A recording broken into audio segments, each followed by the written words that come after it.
Let's try again. Hello everyone. I broke YouTube. Well, that worked. Yeah, that totally works. Can they see us now? That was a slightly... yes, they can. Slightly... Well, it's ironic that I'm on and the first episode's late, but it's ironic that I'm on. apparently there's an echo. Yeah, already. Blame Alex for any technical issues. That was nothing to do with me, that delay, and the technical issues are nothing to do with me either. It's entirely Alex who's doing the technical side of things, although Alex basically did all the graphics and everything, and I've been lazy and I'm just here to do the talking. To do my expert rant, basically. Yeah, I guess so. You can hear it still. Oh, hang on. Let me try that. Have I actually broken it? Ooh. I'm not listening back. Should I listen? Is it working now? Is it working now? This is No, like going to be the first 5 there's an minutes. echo. For me, it's fine. A massive echo. I don't have speakers on. That's the thing. Now, on your OBS, is there like 2 sources for your mic? Oh, wait. Yeah. Oh, well done. Hang on. There we go. Is that better? Let me have a listen. No, wait. Oh, I know exactly why. Welcome to the stream, guys. Don't worry, the actual podcast won't have this. Yeah, we're cutting all of this bit out, so don't worry. It's fine. Yeah, that should all be We working needed- on my side now. There we go. What an absolutely great start to the first Flight Sim Weekly.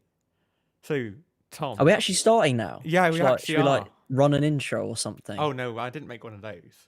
Oh, okay. Well, that's fine. You thought I planned that far ahead? I I guess we should well, introduce you ourselves. planned practically everything else. I guess so we should introduce ourselves. My door is randomly opening behind me, but this You is didn't just... close it properly. I did. We have That's no okay. intro. No, but welcome to Flight Sim Weekly. This is the first pilot episode where we try and see if everything actually works. Already, we are not doing a good job of that. Oh, the door is... And we just need to check. My door is there. Yeah, the door is closed. It's just the wind is pushing it. My name's Excellent Alex. start. Agent Squash on Twitch, you might have heard my voice before. And then on my right-hand side, with no purple lighting for once, I know I made him change his RGB. We've gone blue. Do you want It's me, Just Ripley, aka Tom, aka Ripley Ranter, aka Just Ripley, aka practically most negative things under the sun. I am also a streamer. I've been streaming on Twitch since January 2019. And I'm here to rant about all the things I hate in Flight Sim. So, before the stream, Tom. Before the stream. I discovered ripley.live/bounce. Yes. It's got some interesting stats about you. And I think we should have a look at some of these now. So, you used to fly in Rat Sim's Most Hated Sim before MSFS, FSX Steam Edition. And you started off in the world of finger skating at the age of 5. I did. Now, Yes. Do you still finger skate? It sounds like you're saying finger skate, which sounds like very painful. Figure skating. I can't read. I can't read. You can't read. I thought that was just some, your accent, but no. No, it's genuinely, no. I can't read. No, start. I don't. I said I had to stop. I didn't have to stop. I decided to stop. Gosh, I'm not sure when. Probably like 4 or 5 years ago. It probably says it on the about page somewhere. It probably does, but I haven't read that far. But what we also need to congratulate you all on is the world record that you obtained last night. Yes, some people may not be aware, but I am a passionate speedrunner. I am inventing new categories every time I do a speedrun, and I most recently took the world record for Heathrow to Gatwick Airbus A320 VATSIM any percent with a time of, I believe it was 45 minutes, 47 seconds or something along those Now, lines. what does the any percent actually mean? Well, it just means you can do any as long as you finish, then it's fine. Although there are still rules. The rules are you have to follow the VATSIM code of conduct, because otherwise I would get in deep trouble, and we wouldn't want that. Because we love VATSIM, as we'll talk about a bit later on. But we have new categories coming soon, such as classic percent, where you're not allowed to ask for high speed, and you have to just not request anything. But more details to come soon. Right, I guess we should actually start doing the whole podcast. Yeah, we properly. should. People are going to get bored of listening to me. Are. But right, the first thing we said we were going to talk about tonight is, whoa, that turned on so quickly, is can Microsoft ever fix Flight Simulator? So, so as you probably all know already, we've, ever since Asobo and Microsoft released MSFS, God, when did they release it now? I think it was like August. Yeah. And basically, August. ever since then, sorry. August No, last I was year? just... Yeah, I don't know. August is the answer. Bad planning, right? Yeah. But like, ever since then, it has been series of botched update after botched update. And Asobo never sees it, never seeking to disappoint. They've done it again. Yeah, it was disappointing. I think when this was all first announced, it was like back when I was only just starting streaming in Flight Sim, and I was very new, and I saw the Xbox trailer. I was like, oh my gosh, in like 2 years from now when this comes out, every flight I do is going to be on this sim. And I don't think I even went have it installed anymore. Well, I do, because I'm lucky and I have a stupid amount of storage. No, I but have the space. I just haven't bothered to re-download it. Well, I mean, every time I want to play it anyway, I have to download an update from the launcher, because for some reason it has a launcher now. Please, devs, please stop putting launchers in your games. When I update the game on Steam or on Xbox, I just want you to update the game. I don't want you to update the message that tells me to update the game. It's incredibly painful, but it's that thing yeah, where it's every time you run it. Like, I used to do a weekly stream in well, I mean, for MSFS. casual players, that just must be deadly. Like, oh, I want to play some Microsoft Flight Sim. Launch the game. Oh, well, I've got to wait like 25 minutes before I can play. So no, because they're big who's going to want to downloads play as well. Big downloads. It is. And, like, it's ridiculous.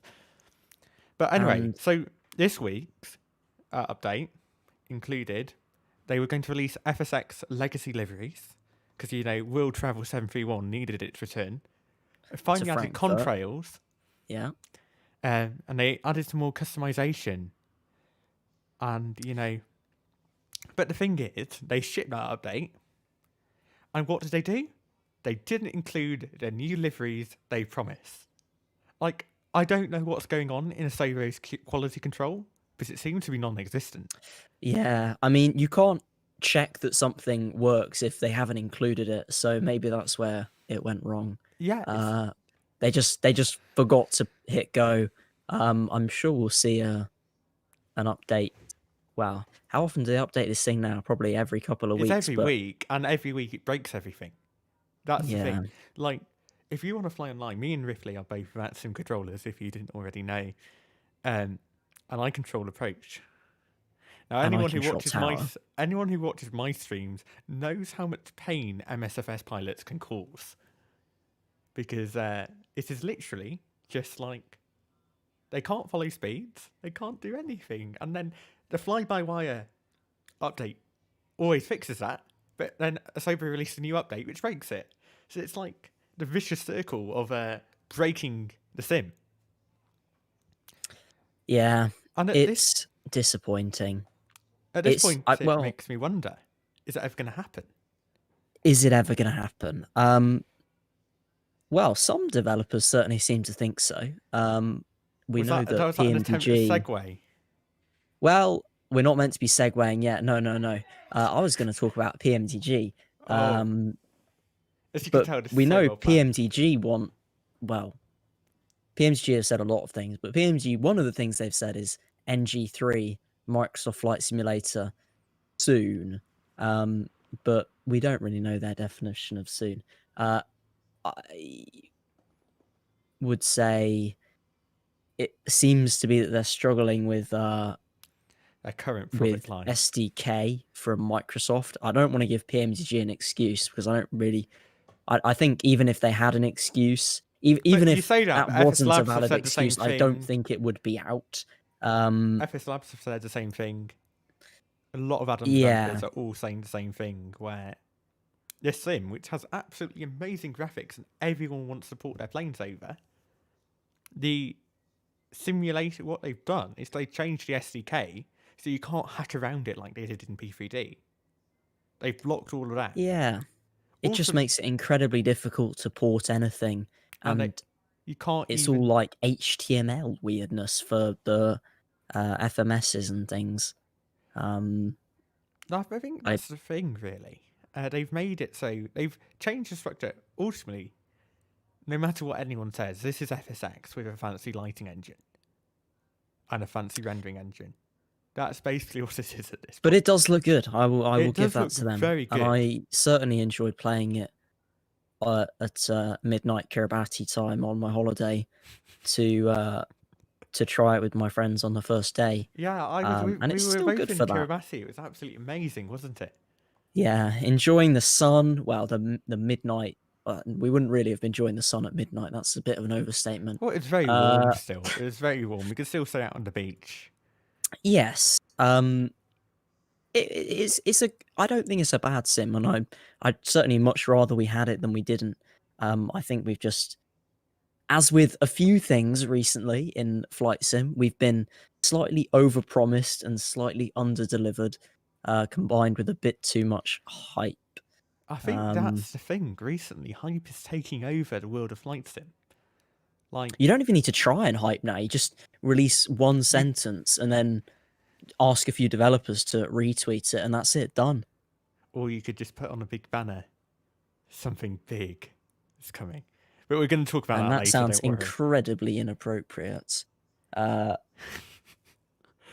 Sorry, PG. Yeah. Yeah, but I guess my thing is, if the sim was beginning to become stable, I would start thinking about stopping spending money on P3D and X-Plane.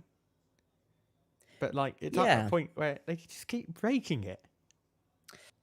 I know. I mean, there were a few people, I think I remember back to the Navigraph survey, a few people said in that survey they intended to switch from P3D version 4 or P3D version 5 to Microsoft Flight Simulator. And I feel so bad for the people who uninstalled P3D the day that Microsoft Flight Sim came out and had the pain of reinstalling every add-on again. Because it was just totally... Painful. Yeah, it was just...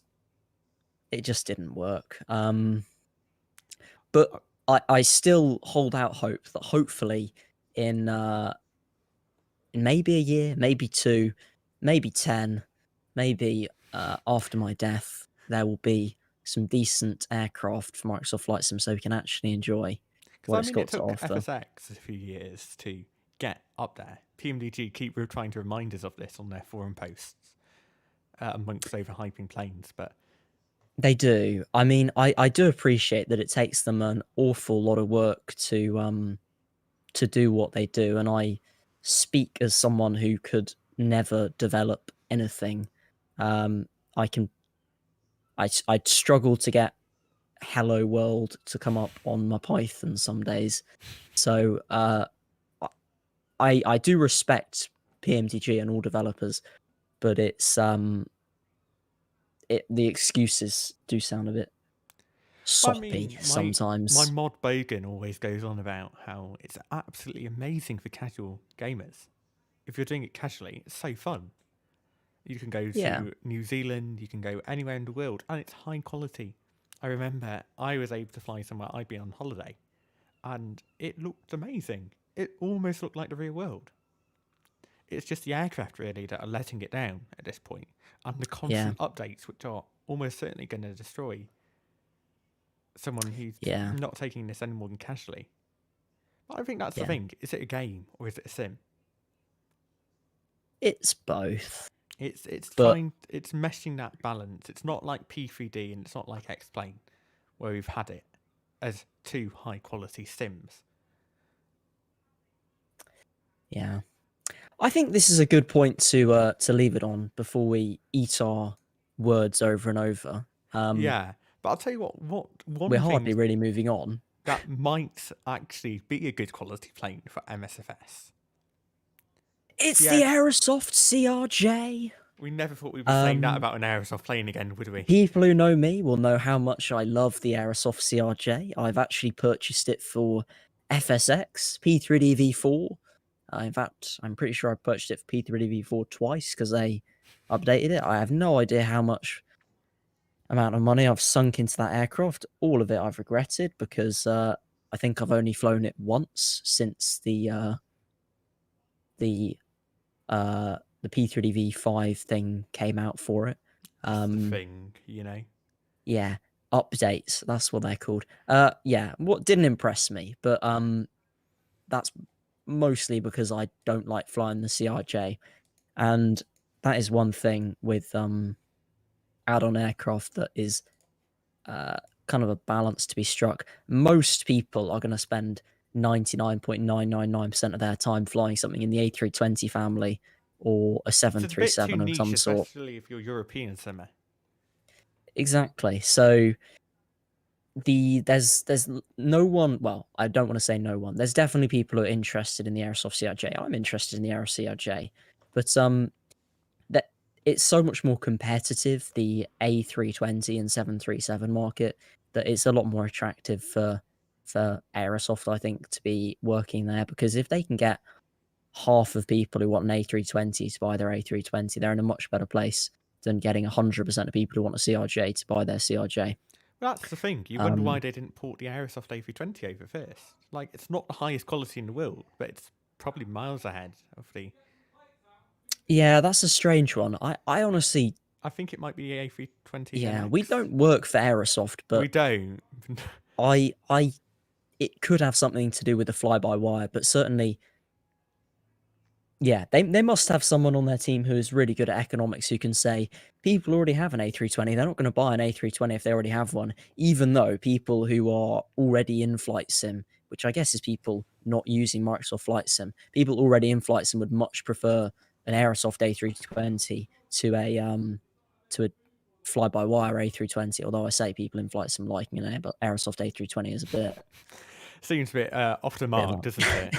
Yeah, there's not... Well, certainly on Twitch, at least, not many people flying the Aerosoft A320s. More of a entry-level, mid-range simmer thing. So speaking back Aerosoft to that A320 was my first aircraft, in fact, for FSX back in the day. One you got raided with Bish by? I did. One of my first ever streams, I was flying the Aerosoft A320. And yeah, I got raided, and that was good. And I actually really enjoyed flying it. I got basically bullied into getting the FS Labs. I did too. Which really hurt my bank account, but it really I does, do like it. It is. So the Aerosoft CRJ is coming out. The prices have been confirmed, so you can get the CRJ 550 and the CRJ A700. I believe the 550 is just 700. The 550 is like a kind of business jet thing. I think United operate one of them. I think it's just for regulatory purposes and make it cheaper. And, I certainly remember in the P3D V4 version there was like a few private ones and definitely a United one, but that's certainly not widely operated. It's going to be $42 though, and it's 42 euros, and €16.75 for the 900 1000.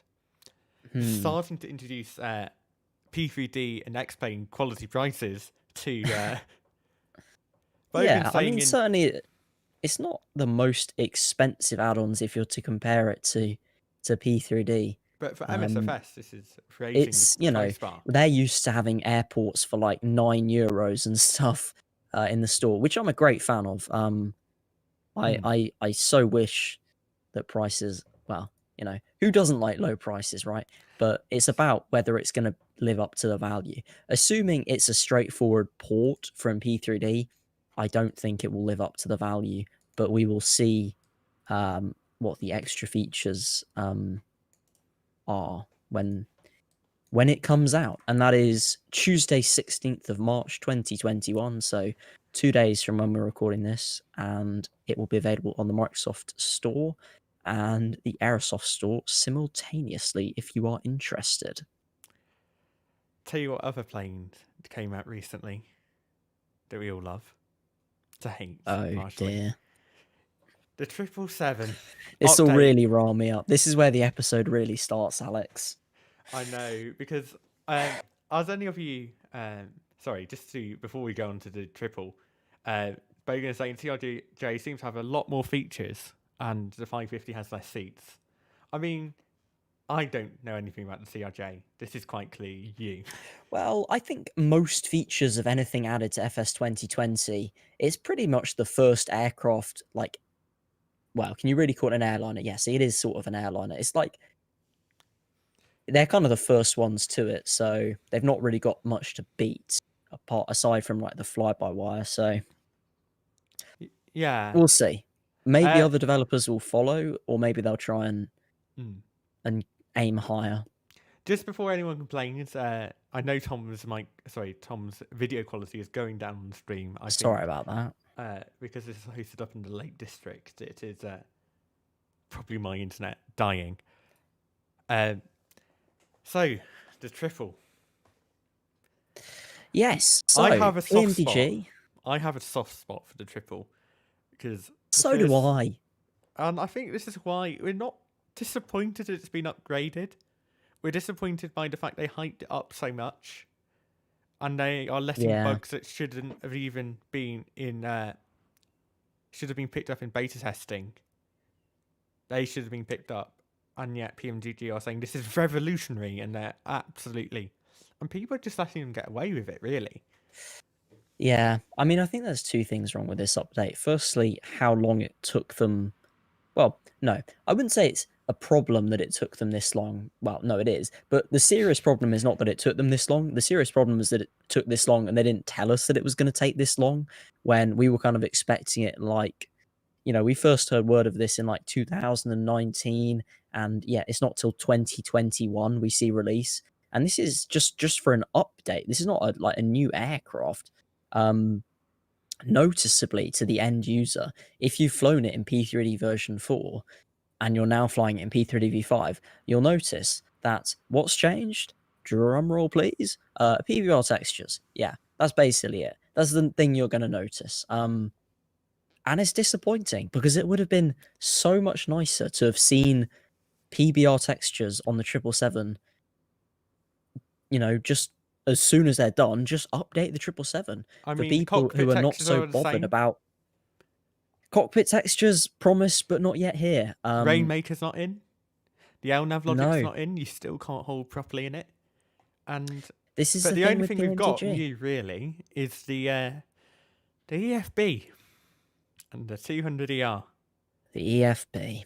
So I actually did. Well, I would argue even by calling it new, because the EFB has been in PMDG products since the 747-8, and obviously after that it was added to the NGXU. I'm still salty that the NGXU didn't have upgrade pricing for people who had the NGX. But they gave that's you the another update story. For MSFS. They gave you. But I just got the impression that the update to the NGXU EFB and the 777-200ER EFB are just so low effort.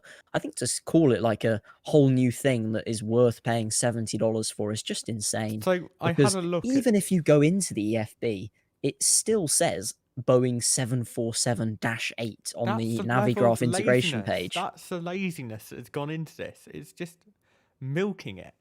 Like, if you're going to do it, you only just need to get into... I know the data's expensive. That's what they always keep saying. All the aircraft yet? Like, we still don't have like EFBs in like 747-400. That'd be nice. The older 777s will only have an EFB if you bought the 200ER, even though like you've already bought it in the NGXU. It's almost like PMDG should just be selling an EFB expansion separately, because it's the same EFB, just with different performance data in all the aircraft. And you should already buy the performance data when you buy the aircraft. I mean, I think, I appreciate they've had to model new engines. But Yeah, they go on about a totally new wing. It's not a totally it's a new wing, wing, man. though. It's not a totally new wing. The only addition is they've took off the raised wingtips, which are on the 300ER and 200LR. That's the only difference. And I think And even then, a lot of the brand new things were only in at the very end. I know there was a streamer streaming. There was a streamer streaming. That's a tongue twister.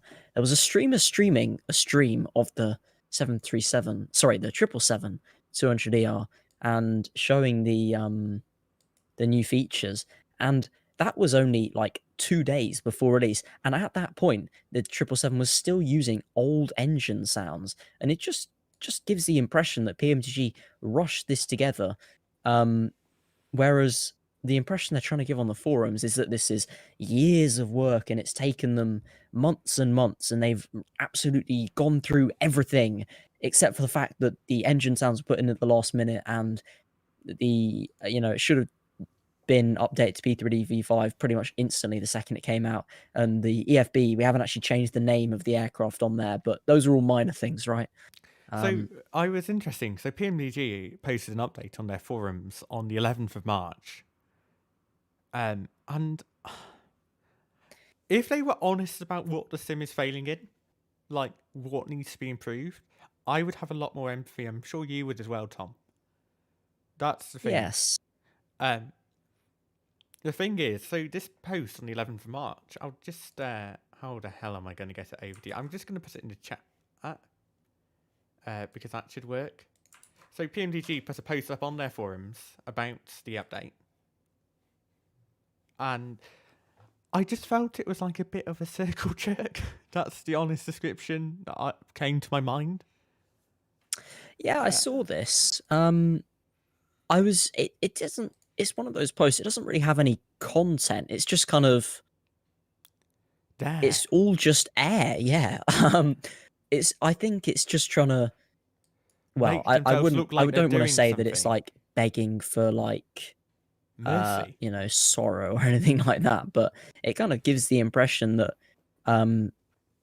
they feel that people are slightly not as appreciative for this update and the 200ER as they would have liked, which is, understandable. I would be a bit disappointed if I'd worked on something for 20 months or like 28 months and it had turned out that people weren't a fan of it. But equally, I think as a developer, I'd try and put myself in the shoes of the consumer and think, what are they really going to think about this? Because I think any of the testers could, get in that aircraft and be like, it's all right, but it's not like 28 months all right. It's kind of just all right. And if it had just been an update and we hadn't known anything about it beforehand, it would have been so much nicer. P3D V5 came out a week later. Hi guys, we've updated the PMDG 777. It's now got P3D V5 compatibility. We're still working on the 200ER, so stand by for that. And yeah, but the 200ER was meant to come out in 2014. So actually, it's been about a 6.5 year delay. Well, I was discussing with someone in the FS Elite's comment section about this, and someone was trying to argue with me that PMDG wanted to time the 200ER release with the 777 update, and so they had intentionally delayed the 777 update until the 200ER was ready. And I imagine this is just someone who's... I don't believe that at some point. Because PMDG, but it just sounded crazy. And I was just like, why don't they say something about that? What did take so long? And I guess this is what that post says. What took so long? We went into every little detail, made sure that the pogo stick was in the right place. I wasn't impressed, and that's why I didn't mean, I purchase the think 200 PMDG ER. used to have a monopoly over the high end. They absolutely did. They did, And then FS and Labs came along. their power is being taken away, even by kind of middle end developers like the Quality Wings 787. People will look at Quality Wings and say it is buggy and it's awful and terrible, but that was Quality Wings 2 years ago. Like, Quality Wings now is the Quality Wing 787 has come on so long, just in the time that I've had it, and I purchased that for like €50, I want to say, or somewhere around that. And I would certainly not say that's like, that's half the And price then for equally at PMDG the high aircraft, and end, I think it's at least 2/3 of the way to PMDG quality, and the model is fantastic. And this is not me like just sucking up to Quality Wings. It's just me saying that if you're going to charge a PMDG price, I want to buy a PMDG product. and the thing is, just slightly more than the PMDG is the FS Labs A320. And there are so many little quality of life updates that they do in that. Like, I was explaining to someone who just bought it, how you have GSX fully integrated through the AOC. Now, I was reading that PMDG had a spat with the developer of GSX, which is why that doesn't exist. But it's little things like the window blinds. They accurately are modelled. It is. I know Boeing And it comes with so licensing. much documentation, and the failure system is really, really, really good. You know that the they even included an FCOM in the 200ER. Well, it's funny. If you go to the PMDG 777 manual and do Control F and then 737, you can see that they've copied the 737 manual because they've forgotten to change where it says 737 a few times, which just showed to me how lazy it was. It was only on a couple of occasions in the manual, but I was just like, are you serious? You like wrote this manual for a 737, kind of ported the manual to the 777 and didn't bother to like proofread it. I was just like, my mouth was open. I was like, what on earth? People, you were expecting people to pay 77, 72 for this. Nice one, PMG, by the way. Big funny. So It just Bogan surprised me. in the YouTube chat's just saying that they FSRs make you buy a separate update for every variant. So do PMDG. Like, the A319, the A321, and the A320 cost less than it costs to buy the triple family. You've got a much better quality plane. Admittedly, it's not as versatile because it's an A320, but like, it does.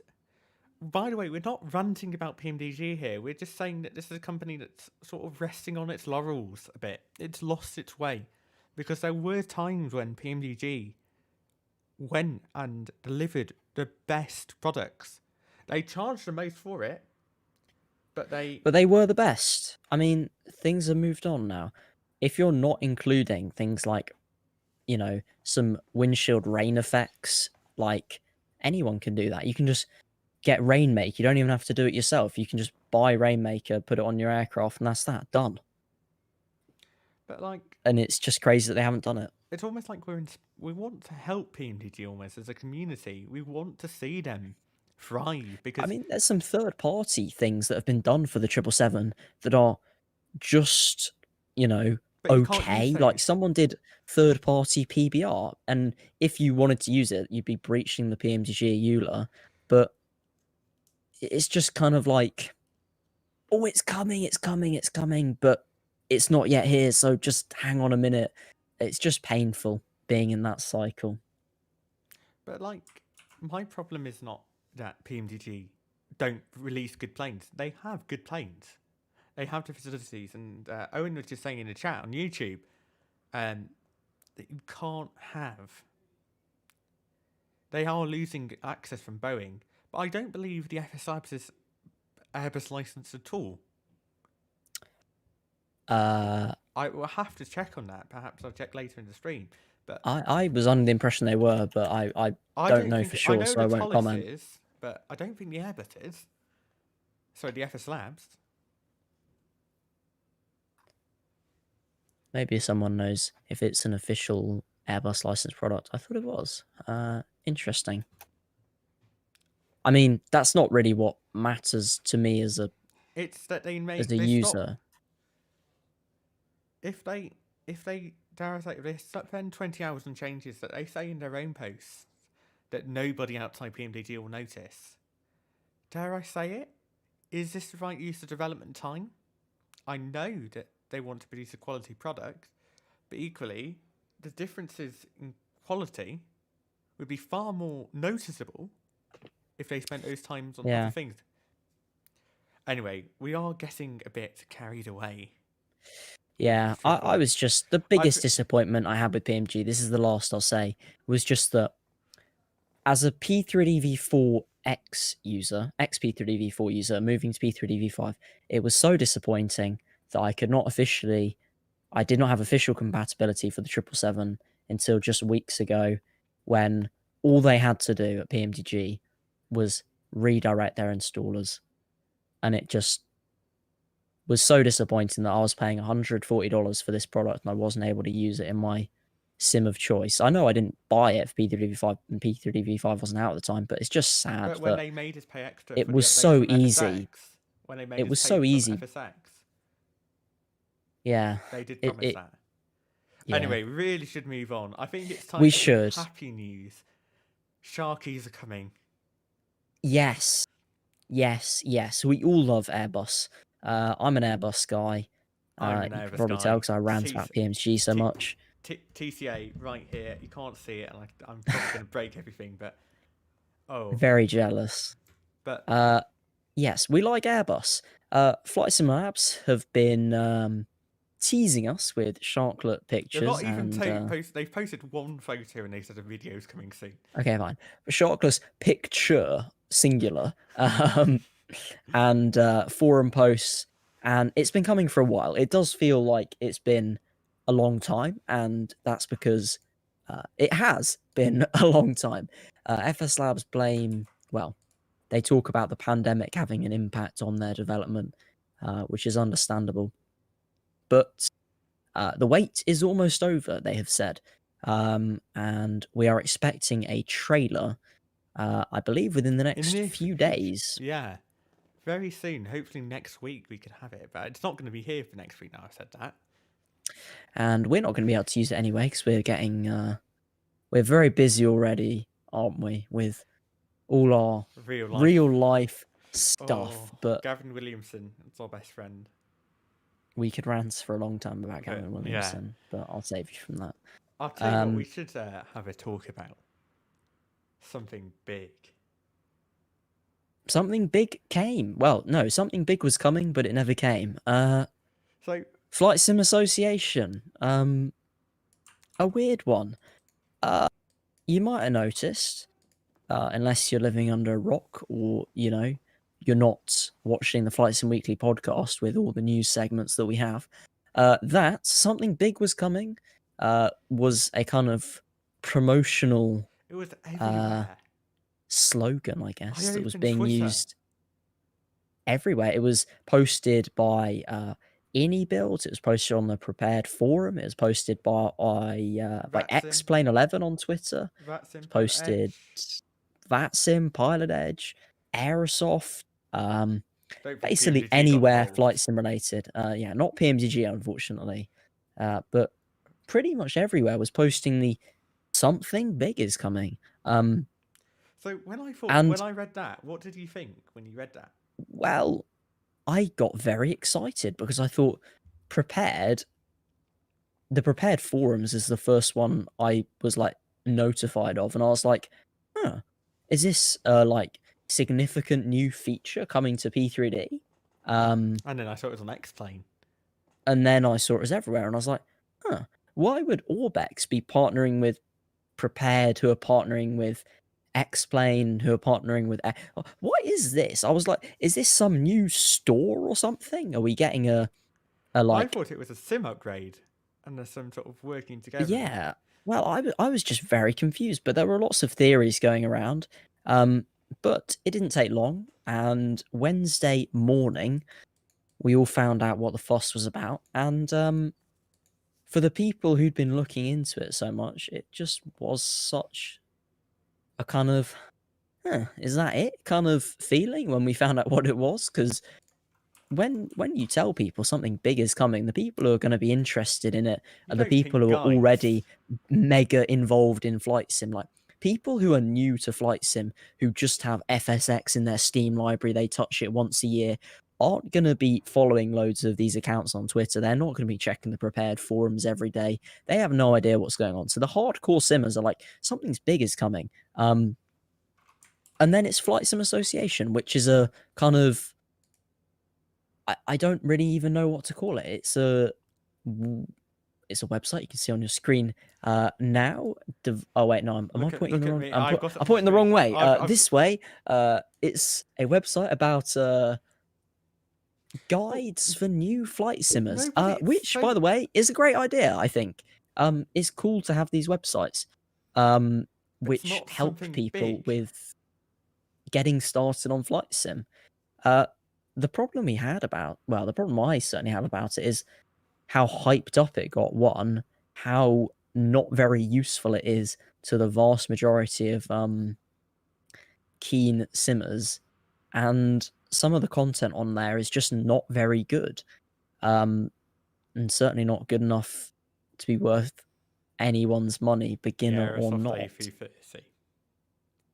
So let's just have a look, I guess, because so if you're on the stream, if you're watching later on the podcast, we were just having a look on the website, and we're having a look at the discounts. So I believe this one caused a lot of frustration when they said this almost did ruffle the feathers. So the idea is you give them some money every year, and in return they give Every you all the month, guides I and think. some discounts. Every month, which is so discounts. You've got webinars, and I was just looking at some of the webinar people, and so you've got Flying Airbus. I haven't actually ever seen Shed stream Airbus, so that would be something new. But these are all just like, Well, it's kind of paid content that should be free, I feel like. yeah. I mean, if I watched an Airbus they've- for the win stream, I'd probably see that anyway. Yeah. I see where they're coming from, and they have to make some money, but I feel like the better approach would have been to just release the website and just have some, just sign up for an AdSense account and put some Google And ads you've down got the side of the Simmer website or Search as something well, like haven't you? easy. It's probably not as profitable, but it's a good idea, but it's just gone the wrong way. And That's it's a buggy as error well. 500. Yeah, Simmer Search, which I've seen compared multiple times to Flights and Tinder. It is Tinder for flight simmers. It's helping awkward people meet awkward people. And we have no shame in saying we're awkward people, by the way. No. I tell friends in real life sometimes that we are flight simmers. Well, I am a flight simmer, and I think the stigma around it has gone a lot in recent years. Like a lot more people are getting involved. I think especially since Microsoft Flight Simulator, I have a feeling that's exactly what you're about to say. But now that it's out, and a few of my friends who knew I was flight sim are like, "Oh, have you heard about the new flight sim? That looks really cool." And even people who don't know I'm a massive flight simmer, but just know I'm interested in the kind of gaming scene, they're like, "Oh, that flight sim actually looks really cool." Just as a general kind of game. We've seen an influx of streamers on Twitch with the new sim, and it's been good to see a lot of new people joining the community, and I think this is the response to new people, because certainly coming into flight sim for the first time, you're like, oh my gosh, it's so complicated. There's so much hardware I need, so much software I need. I look at Ripley's add-on list, and he's got like a spreadsheet that's like 800 rows long. I just explain it to me, and Flight Sim Association is attempting to do that, but it just doesn't do it very well. That's what I understand is their goal. I was looking at the VATSIM community Discord server, and some of the staff from Flight Sim Association were talking about what their goal was with. But I feel it was just a way to make up for the fact that FS Expo is cancelled, and they just want to basically make up the money from that. By the way, I have been frantically Discord messaged by a few people saying that I go quiet when I move away from the mic. Is that a bit better? I hope it is. I haven't really been noticing, to be honest. I think it's because I've got the gain fix applied everywhere but OBS at the moment. Okay, let's keep going. Bogan points out a very good point, which I would certainly pick up on. I want to definitely talk about, and it's that the discounts are just kind of rubbish. Useless. I think if someone asked me in my Twitch chat about add-ons to get, Orbex would definitely be like probably the first thing I mentioned. The first add-on I ever recommend people to get is Orbex Global. Buy Orbex Global, and then they look at it and they're like, "Oh my gosh, it's 100 quid," and I'm just like, "Okay, wait chill. for the sale. Just wait a couple months." Wait, did you want me to wait? Did you just say something? No, wait for the sale. Oh, I thought you said wait a sec. I thought we were having technical difficulties or something. Apparently, start my that camera is sentence again, very, you can very out splice of. And what I'd say to them is, if you just wait a month or two, you can get it 50% off, because that's what Orbex do. And as someone helping out new people, I kind of feel like Flight Sim Association might have benefited from saying something like that. Like, Orbex have regular sales, so rather than use our measly, what is it, like 10% on some Orbex products. 5% on some. So say again. 5% on some products. 5% on some products. Not Orbex, sorry. 5% on. Oh no, it's just a really expensive stuff they release. So they say 5% off. Yeah, and even then, it's not a significant amount, really. And some of it just doesn't make sense. So they expect you to join a Flight Sim Association, and then there's a discount for X-Plane. No, yeah, it just seems give us money and then give devs money, and now buy the PC from Jetline Systems, which we sponsor, for a few $1,000s, and then use our Amazon affiliate links to go buy your joystick, and then give us your next subscription, and happy days. And that just feels, well, we've gone with that. I think we could. I mean, obviously, there were some developers at the start who were there, but have now disappeared. Ini builds is the big one. Yes, I felt like there was a lot of salt involved in this. So I tried looking through the Ini builds Discord before the show, trying to find where all the salt is. So basically, all this community feedback they have received, I couldn't find it. Yeah, I mean, I think it's just I think it was more proactive PR move. The air around Flight Sim Association was negative, kind of just the negative atmosphere of the whole thing, and people kind of pointing out the flaws. Yeah, I have a good amount of respect for Indie Builds, with their aircraft and with some Indie Build staff. They're really great guys, and they only have the best intentions of everyone. Parallel 42, who make Chase Plane and other things. I think their post was a bit more salty. I don't have it with me. I have more respect for Parallel 42's response than I do to Indie Build's response, because I feel like not being in it in the first place is the best way to say kind of, aha, we knew it was going to be bad all along kind of thing. Whereas Indie Builds is kind of, oh, it's gone wrong. We're just going to leave this, and this is fine. That sort of thing. Parallel 42 said on their Twitter, and probably on Facebook and wherever they are, that they're not a fan of the pay for discount business model, and they wouldn't be participating. This is already a community that is, dare I say it, milked by developers.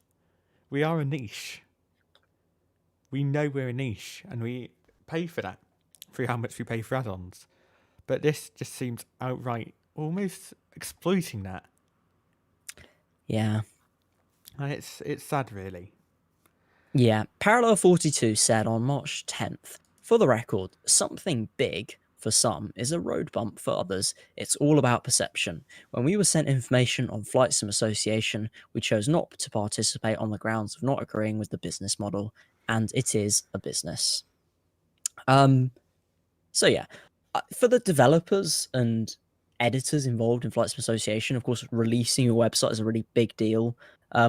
And they even did come out and say that they thought the kind of hype around it was not justified, and they weren't expecting it to get as much hype, which I think is fair. And it's not, as much as we're not a fan of it, it's not really their fault that it got so out of proportion. It was just slightly careless advertising. Like, I could post in my Discord server tomorrow something big is coming, and it wouldn't, in the grand scheme of Flight Sim, be big. But if I got like every streamer on Twitch to do that, people would start getting a bit confused. If it was Flight Sim Weekly, I feel like they might be a bit disappointed. Samuel was just saying about they don't have any sponsors, they're not monetary sponsored, but even the whole way it is, it's so iffy how they've made it work almost. Like, because from what I understand, it's basically the devs get data, which is, so basically this seems like a paid for Navigraph community survey. It's kind of like Facebook of Flight Sim with Tinder built in. Oh, I was on Facebook the other day and they've tried to build in Facebook dating. Is that really a thing? That is actually a thing. I got a notification for that the other day. And I hate Facebook. I hate a lot of things, but Facebook really ruffles my feathers. I think we should go on to some more positive news. Yes. I think we should. We've been very negative so far, and, I think it's time to go for some positive things. Firstly, working title simulations. I need to update the title. Yeah, I'm just skipping around the order, really. That's okay. Yeah. So Asobo the other day confirmed that they're going to be working behind the people who have developed Citation and a G3000 mod from MSFS. I believe they're also planning to work with Fly-by-Wire at some point. That's not been officially confirmed, but I know that is certainly something that is wanted. Well, that would be almost a dream come true. I've seen it in like other games. What comes to mind? Well, not specific examples, but things where I would have liked it to be the case. Like, take for example Euro Truck Simulator 2. Those of you who play that might know that like Pro Mods is a massive mapping mod, and it's third party. And the dream would be that Pro Mods comes default with Euro Truck Simulator, and the game would be so much better. And this is almost like the equivalent of Pro Mods merging with SCS software. It's like the aircraft devs merging with the that's the only thing the sim devs. Really so the sim is developed for the aircraft to be like. That's the only thing it's really missing at this point. Yes, and that's what PMDG, FS Labs, SDK is not there yet. We need SDK. And if Working Title and Fly-by-Wire potentially in the future can help Asobo with what they need in the SDK and pointers, then everyone wins. Third party wins, Microsoft win, consumers win. The default aircraft get better. Everyone's happy. Fly-by-Wire is speculative at the moment, but if Working Title are confirmed. I've not had a go into Citation, but I've noticed it's a very popular plane. It's more popular than I thought it would be. Yeah, I think it's partly because you don't see it very much on P3D. Certainly P3D. I don't know. I think there's a Citation for X-Plane. I'm trying to think of the name. It's not coming to me at the moment, but it's just not a very popular plane elsewhere. And I think the opportunity to fly on Microsoft Flight Sim is something that people have missed from other sims, and it's good to have it on a great looking sim. I think this is probably more significant than some of the other news we've had this week, like arguably certainly for Serious Sim as well. I say that as if Shade X. No, I think Shade X. I think this is like more significant than Flight Sim Association, this partnership, but we'll see. Yeah. It could be good, but It's more because we don't really go into the MSFS circles. it's one for the future to keep an eye on. Well, it's one, yeah, certainly. It Shade can't X. possibly be a bad thing. Shade X. So, Shade X. Now, I haven't tried it yet. I do keep meaning to try it. From what I've heard, it's like a reshade, sort of like end shade sort of thing for X-Plane. But Alex Neat, who's one of the mods in the chat, was saying just before the stream, "Oh my goodness, I need to buy this." So, looking at the previews that are on the Aerosoft website, could maybe get some of them up right now. Ooh, let's try and see if we can do that. I'm going to have to cover my face again. There we go. No, I haven't done it. There we go. So, I do It looks think good. they've done a lot of bokeh effect, haven't they? Like, Yeah. I assume it's something you can customize. Yeah, it says full manual control for all of these things. So it's kind of like a just it preset looks more builder. real. I just think it'd be nice real. if these sort of things were built into the sim. It kind of feels a bit It does look nice. sad though. having to pay for these afterwards, but It does look it's very, very it's much an add-on nice. that is going to improve your every flight you do. One of the things people ask me often is it really worth buying add-on airports? And I'm like, well, if you're only going to fly to that airport once a year or twice a year, then is it really worth spending 30 euros on when you could just get some freeware or something cheaper? Whereas if you're buying something like this, it's 15 euros. It's going to benefit you on every flight. So even if it's only improving things marginally, it's like, it's just worth it. Why not? I think the right? chat is genuinely going, it's reshade. I think a lot of things are targeted for ease of convenience. Sure. I mean, my take on it would be, if it's better than reshade in any way, it's 15 euros, and for people who are simming all the time, it's worth the price. I personally am not a big fan of reshade, but I can understand why people would want it. Other quick things, mainly because we don't have any notes on them, because this show was literally put together in one of the fastest over the weekend. Yeah. Yeah. So the PA-28's by Just Flight has been released. Oh, I really want to get that. That's basically all we have. That's basically all we have at the moment. We will probably talk about it a bit more when Tom has a go in it next week. Well, I might buy it. I'm kind of busy at the moment and not going to have a chance to fly it, but I will definitely keep an eye on it in case it goes on sale or anything. So the Arrow 3 PA-28 is released from Microsoft Flight Simulator. Just Flight have been developing GA aircraft for P3D and X-Plane, in fact, for a little while. They've got a Cessna 152. They've got a few PA-28s. I think they've got a Warrior 2. They've got all sorts of little things. In fact, they've got a TB10 and TB20, I think, I want to say. Really, really good stuff from them. It's kind of...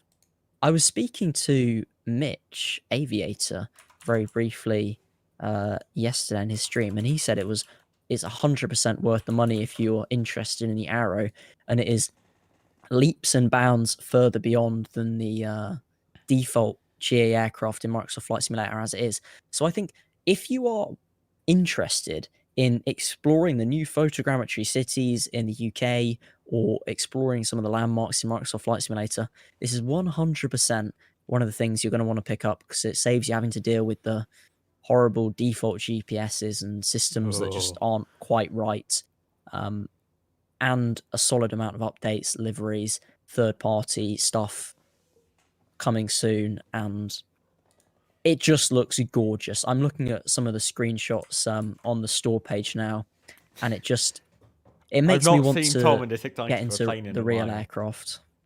Right, very, very quickly now.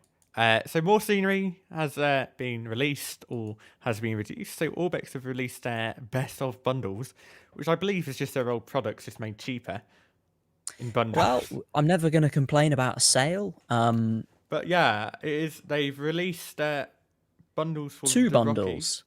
Rocky. 3 bundles. There's 3. There is 2.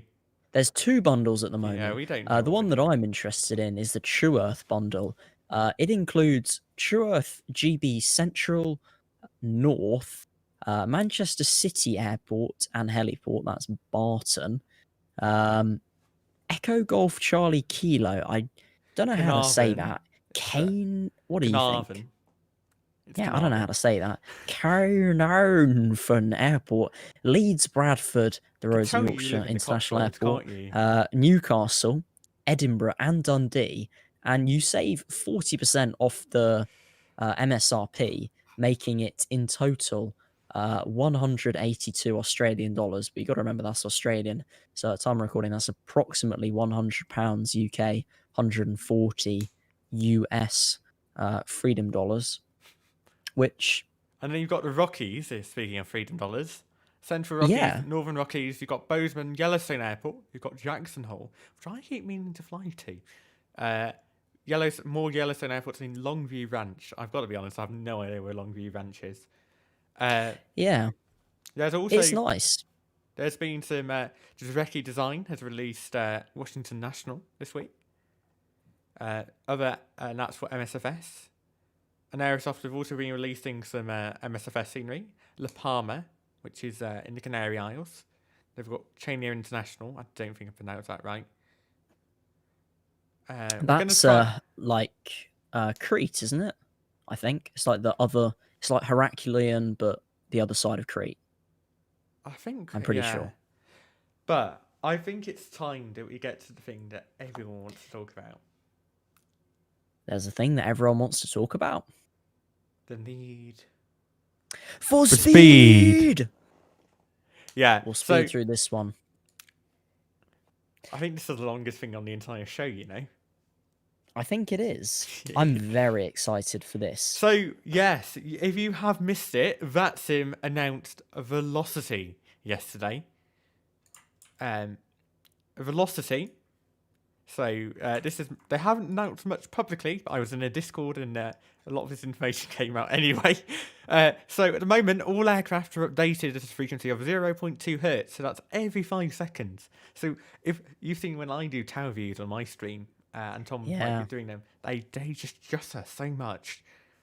I mean, it's just so sad. You've done your long haul flight, you vacate the runway, your friends coming in, and they just go straight through the runway onto the taxiway, you know, veering all off, gliding across to vacate, Tokyo drifting, onto Juliet, vacating off 26 left. It's just sad. And honestly, I'm slightly disappointed that we didn't get it sooner. But I have hope. I'm so excited about this. So, yes, Velocity increases this by a factor of 25 to 5 hertz within a 10-mile range. That's very fast. So it's not going to affect those planes that are out of your distance, but equally, you don't really care when they're that far. Exactly. It would make sense for it to be variable. The closer the aircraft is, the more frequent the updates should be. If you're formation flying with people, I know it's not something that happens on VATSIM all too often, but it doesn't happen because it's so difficult, because it's impossible to do it. Yeah. But with 60 hertz, it's just so smooth. They released a promo video with a 747 landing. We were talking about this. It's just a greaser. They are really. This is another thing that you were talking about, hype building, and it is practically like that was practically a copy of the E3 trailer for MSFS, that Velocity promo, when you were watching it earlier. Yes, it looks. But it is something that's worth it. So it is a massive quality of update. So quality of life update. So the planes won't jerk around, so it's not jerking around corners either. I was obviously reading the PMDG notes there. And you can actually properly judge landings and departures on VATSIM. So guys, if your landings are bad and you don't stream, you actually might have to get good at it, because otherwise you're going to be intensely judged. This is unfortunate. All the people who don't stream, who just when they land, they say, "Oh, blame it on the update rate." It's just elevation, yeah, whatever. Don't worry about it. Now you actually have no excuses because it's going to sync perfectly. I mean, elevation actually, in fairness, still might be a bit of an issue, but for the grand scheme of things, it's pretty all right. Yeah, me and Alex, we're used to embarrassing ourselves, 3 or 4 times a week as we do our terrible landings. But Hey, I didn't crash into San Jose. Well, my sim crashed, but that's another issue entirely. Slightly different crash, yeah. So, from the notes I gleaned off Discord, server testing so far appears to have produced no issues in terms of performance. Alpha testing, which they have announced yesterday, that's what the promo was for, is basically to assess the server-side impact of the refresh rate. Bogan was saying about flight level 350, no difference. I believe it's within the range, but the performance impact is so small anyway, it shouldn't have that big an impact. Yeah, I mean, if they... The thing... It only matters for me, personally, On the ground. for under, 5,000 feet. I want to be able to see people when they're getting vectored turn, properly... and on the ground is the most important thing. When people push back, I want to see the pushback turns properly. I want to see people's GSX messing up and it to be their fault and not VATSIM's fault that their pushback's gone in such a weird way through the terminal. Yeah. And yeah, if it's possible at higher altitudes, then it's kind of like, why not? Rather than it would be better, but we'll see. So there is one more thing with this though. So after they've tested it, it will hopefully be available for vPilot, XPilot, Swift, and X Scorebox. This means that the older clients that didn't get the AFE update, they're gone. Sad times. However, if you're not using vPilot or XPilot or Swift, I mean, are you even living in the 21st century? I think the only sim that's losing support is FS 2002. And if you're using FS 2002, then that silence is for you. Yeah. Obviously, this brings the network technologically in line with other rival networks. So, POSCON. Yes. I used to get people in my stream saying, what makes POSCON better than VATSIM? And one of the things I used to say is, the update rate on POSCON is so much better. It's actually so much nicer to fly on POSCON because it just looks better. But now we don't have that. POSCON are yet to say anything publicly about VATSIM's updates, and we don't really expect them to. So, wait for this. So, in a Flight Sim Weekly investigation. Exclusive. You heard it here first. So, POSCON haven't publicly commented on this. But they're basically aiming for their main difference now to be based on the culture of the networks. And that's a good difference. So their exact words from the Discord post was, "We will win over the culture, period. Their politics, bullying, and other BS over the years has taken their toll." So this has been on the staff Discord. It's not been released publicly. But there seems to be a view inside of POSCON that they might be able to win the war based on... Well, it's not really war. It's more like the competition based on the culture. And they have actually called it BS in an official statement. Oh, no, this is not an official statement. I think Sam is getting confused. This is the Flight Sim Weekly investigation. Sound like Newsnight now. No, but I think the thing is, VATSIM has stepped up its technology game massively with AFE, and they've stepped up massively again with Velocity. But we're now at the point where the difference is the culture. I mean, if they are technically the same, then the difference comes in the people who are running it and their attitudes. I do have some grievances with VATSIM kind of, I wouldn't say code of conduct, but the way VATSIM is run is because apparently do that differently. and with certain individual divisions within VATSIM, sometimes I get a little confused with policies within divisions, and POSCON has the opportunity to do things differently, and if they do it differently and people like it, then once 10% of people use POSCON instead of VATSIM, then 15% will use POSCON instead of VATSIM, and then it's hopefully best man wins, and that's what we'd like. I mean, VATSIM, for someone who's been a member of VATSIM for God knows how long now, VATSIM is dominated by its politics.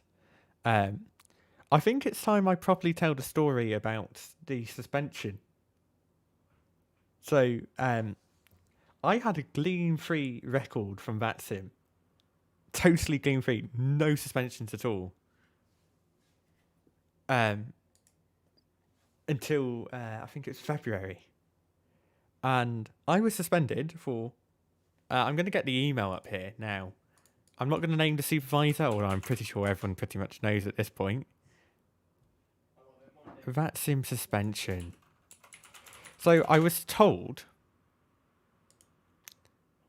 that due to a post-factum report, I was shouting, apparently, abusive comments at pilots on the network. So these comments were, I told the plane to keep moving.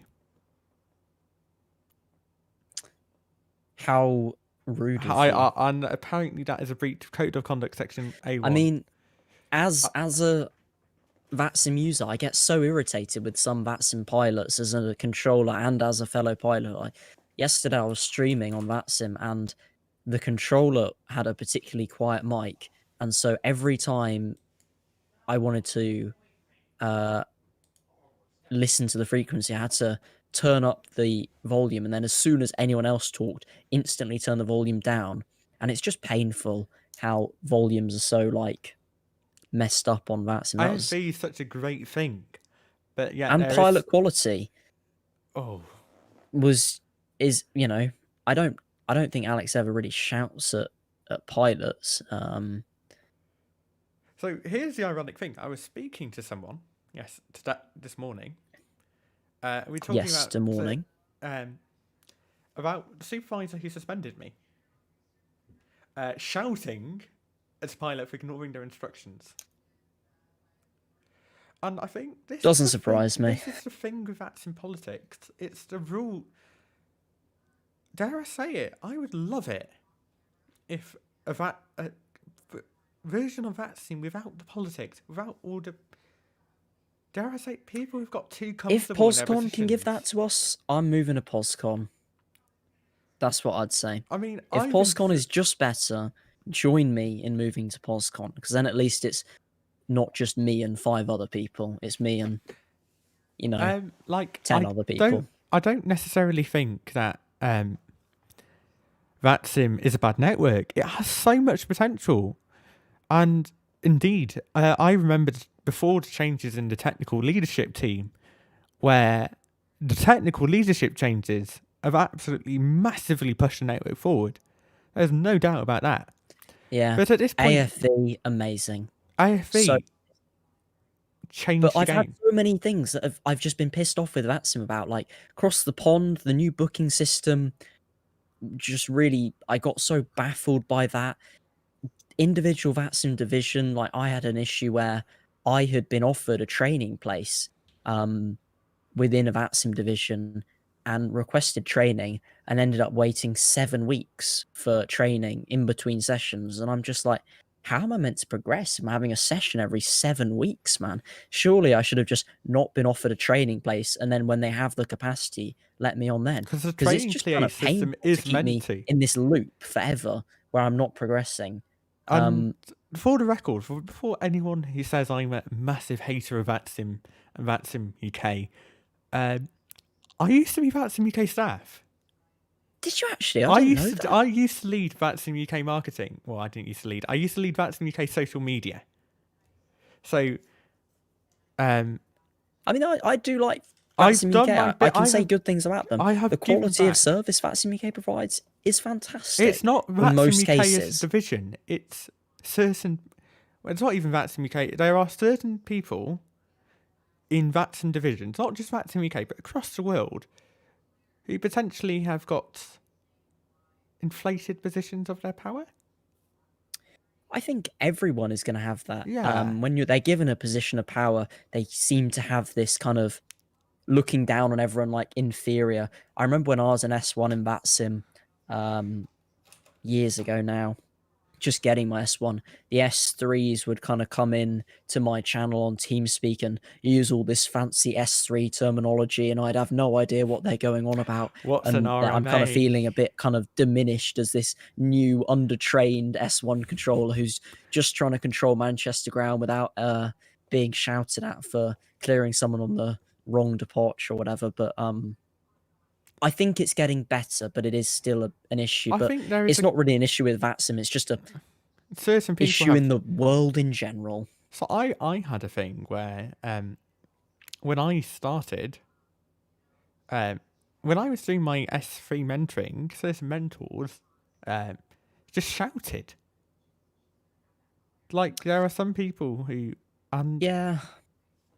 And sometimes I feel like there's some flaunting of the rules and stuff. Yeah. And I think that I kind of like, supervisor example... I agree with how they...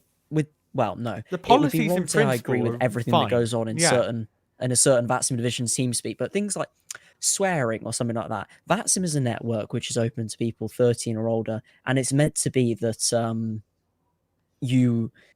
swear. every VATSIM means of communication is appropriate for 13-year-old members, and that means no swearing. And that's a shame because, well, it's not a shame. I swear, but if I'm told not to swear, I won't swear. But there is, like, people break this rule all the time, and it almost feels like it's not a rule. I feel like either it should just be enforced or it just shouldn't be a rule. I think there's a disparity between pilots and controllers as well, to the extent if I do something on frequency, I'm judged to the highest standard than the pilots are.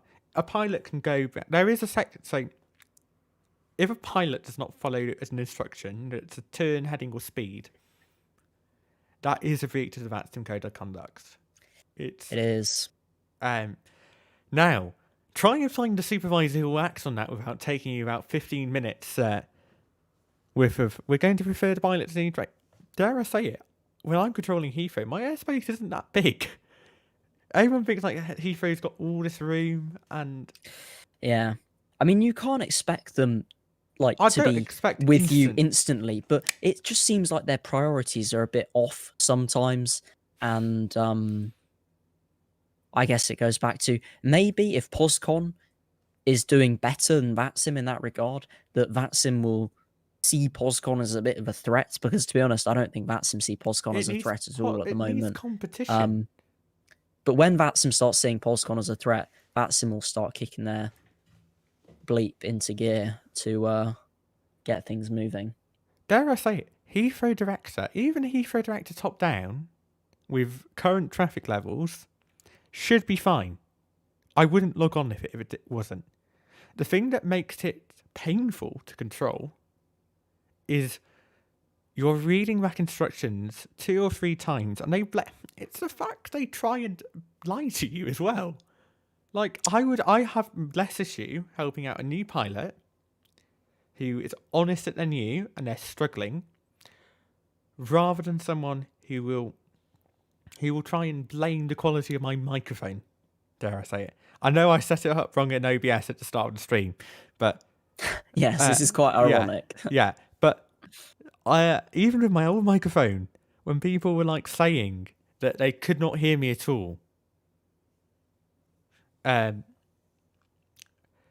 if you don't understand what I'm saying, tell me.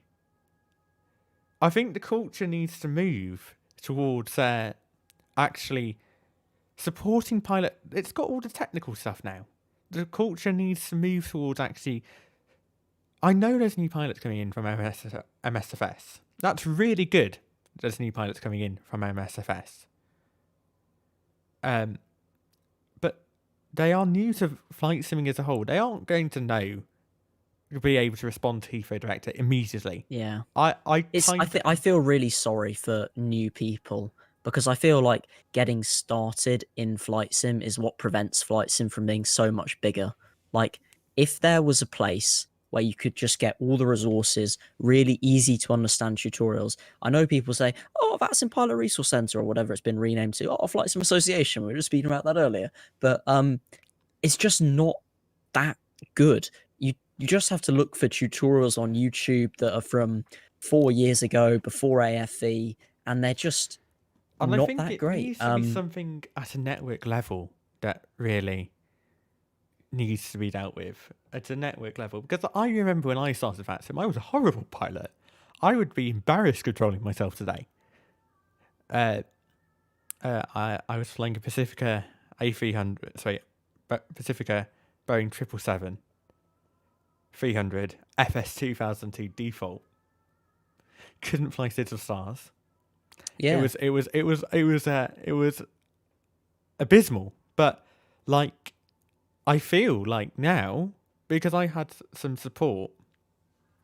I mean, I think, yeah, the people who really helped me But that get support- started from just going from just flight sim to VATSIM were probably like a few videos on YouTube, like Aviation Pro springs to mind, and just knowing people who already use VATSIM.